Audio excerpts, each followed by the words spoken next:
So you want to build effective AI agents. For the most part, I see people integrating AI using like all these external frameworks like LangChain and LangGraph, and they're using it for very like simple setups when all of that is really not needed. All you really need is Python or like some other programming language and just calling the APIs for your selected LLM at choice. And this is actually what's recommended by Anthropic, one of the key leaders in AI right now. And so in today's video, I'll go ahead and go over the Anthropic article describing how to build effective agents and also some code examples so you guys can get started. And here's the article about Anthropic for building effective agents.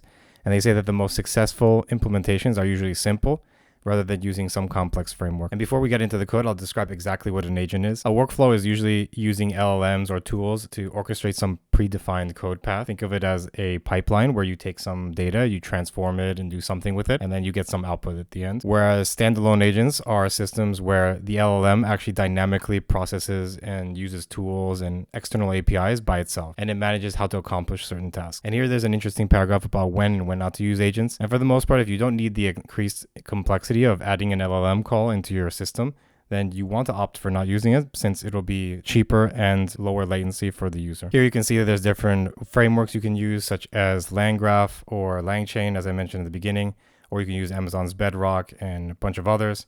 But for the most part, they do suggest that developers start by using LLMs directly, since many of these patterns can be implemented with a few lines of code. And that's usually what I recommend in general as well, because you can build a lot of these structures and you don't need to use some kind of underlying framework to do so. And here we can see a augmented LLM, which is you giving it some data and it gives you some output using some results that it queries. It either queries for some kind of tool that it wants to use and writing to memory. They can do lots of different functions where you can have it set up something on your calendar event, or you can have it check, Wikipedia for some exact article. And so now what I'll do is I'll go over to the code and show you guys an augmented LLM versus a normal one. And so what you can do is you can open up your own IDE of choice. I'm using Cursor right now, and you can run UV init, which will create all of the default files here. You can see the README, the UV lock, and UV will be the package manager that we'll be using in this project. You'll also want to add a couple of packages and dependencies, such as UV add OpenAI, which will install the OpenAI SDK client. And also you want to get .m, which will let us use environment variables in our setup. And once you install these two dependencies, you'll also go over to an M file. Right now I'm using this dummy M file, but you'll use your actual environment file here. And you'll have a OpenAI key here, and you'll take that key from your online console in OpenAI. Or if you're using Anthropic, it'll be in your Anthropic console. And here I have an example of just using a normal LLM. So you can see I just have a main function that loads the environment variables first. I get my environment variable for my OpenAI key,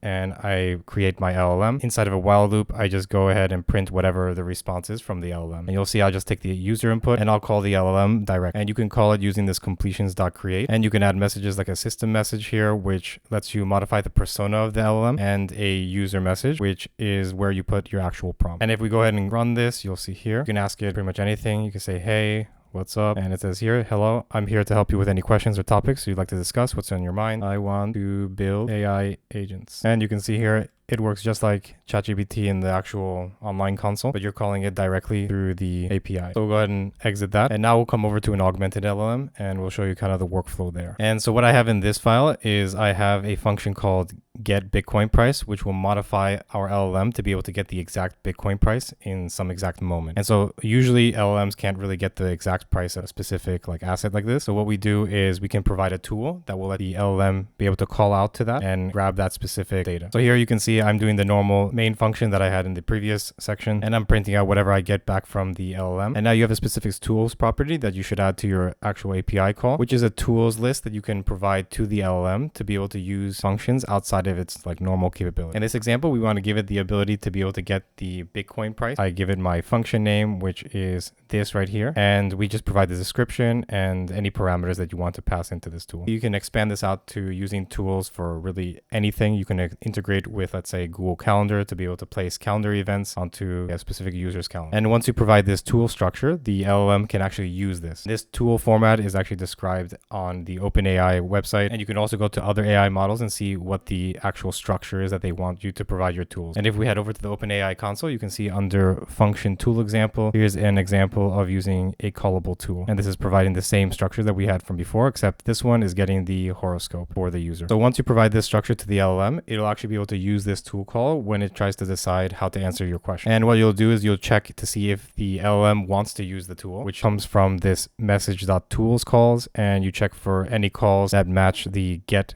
Bitcoin price. And if that tool call matches, which is the one that you actually created, you'll go ahead and run that function, which is the get Bitcoin price. And when you get that actual Bitcoin price, which is here, you'll provide back a follow-up message to the actual LLM with the content of the actual tool call. And here you can provide the tool ID as well as the original message and the prompt that you passed in. And then you can choose to do whatever you want with that content afterwards. So we'll go ahead and run this and just say, hey, but now we can say, what's the Bitcoin price? And you can see the Bitcoin price based on the API result that we got back. And this is the tool that the actual LLM called, where we didn't have to actually make that call ourselves.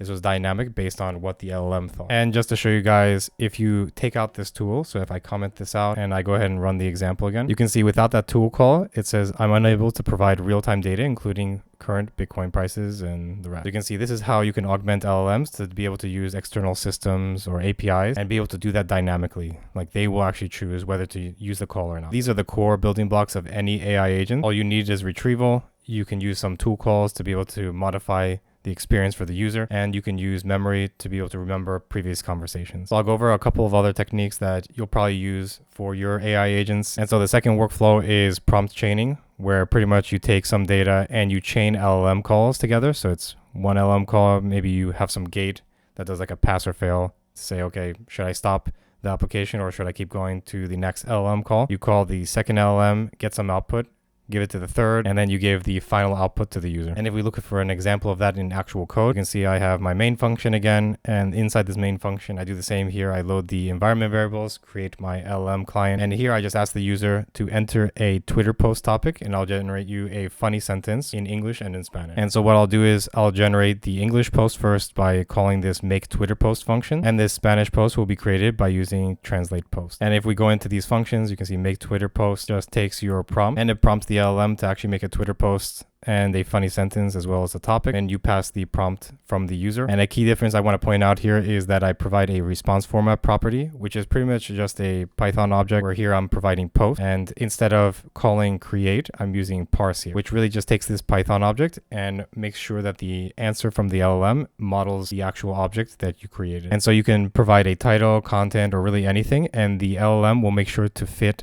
whatever its response is into these fields.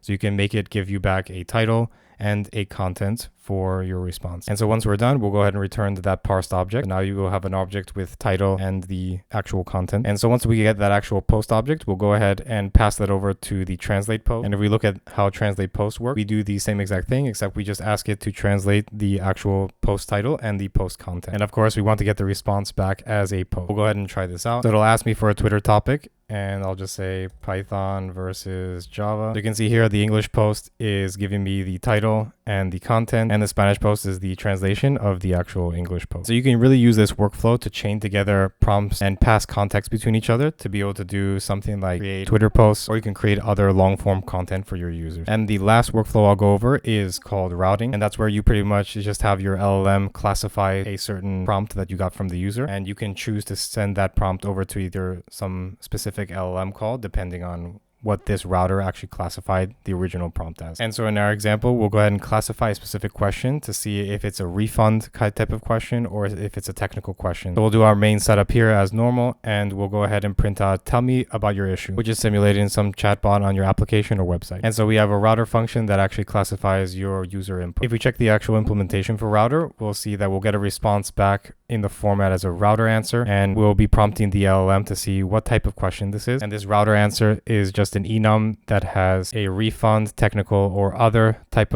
and we provide that type into our router answer. And so our LLM will actually classify our answer and put it into this router answer. And so we get that answer type, and we check to see if it's a refund or technical. And if needed, we'll pass them over to technical support or refund support. These functions just return back simple strings just to keep things simple, at least for this example. If we run this example, tell me about your issue. The website doesn't work. It tells us, let me connect you with our technical support team. Now we'll go ahead and run it with a different prompt. I don't need your product. Give me a refund. And you can see that it says, let me connect you with our refund support team. And so now you guys should know about 90% of what you really need to know to actually build effective AI agents. And really all the other stuff is really sugar on top. You don't really need any of these other frameworks. If you like this video, like, comment, subscribe, and let me know what you guys think about building AI agents. If there's something else or any other questions you guys want to know, just leave them in the comment section below, and I'll see you guys in the next one.